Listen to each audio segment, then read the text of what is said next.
Tahukah kamu ayat 1000 dinar?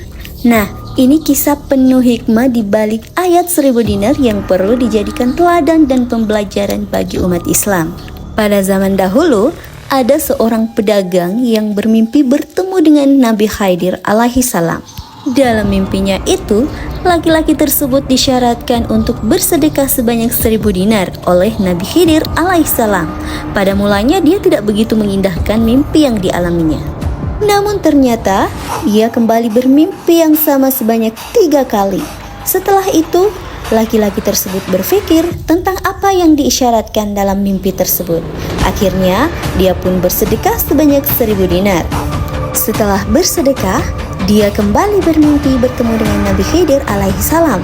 Dia diajarkan ayat kedua dan ketiga surat At-Talaq oleh Nabi Khidir alaihi salam. Setelah itu, dia pun mengamalkan ayat tersebut secara rutin. Pada suatu hari, laki-laki tersebut pergi berdagang ke seberang pulau dengan kapal. Di tengah lautan, ombak dan angin besar menggoyahkan kapal. Laki-laki itu pun berusaha untuk tetap tenang sambil mengamalkan ayat yang diajarkan Nabi Khidir alaihi salam dalam mimpinya. Saking tingginya ombak, kapal tersebut pun tenggelam. Tidak ada yang selamat kecuali laki-laki tersebut. Setelah badai reda, laki-laki itu bangun dengan keadaan terdampar di tepi pantai yang asing.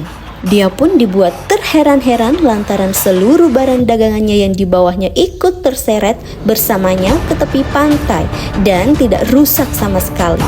Kejadian tersebut membuatnya sadar akan kebesaran Allah Subhanahu wa Ta'ala dan bagaimana keistimewaan ayat yang selalu diamalkannya itu.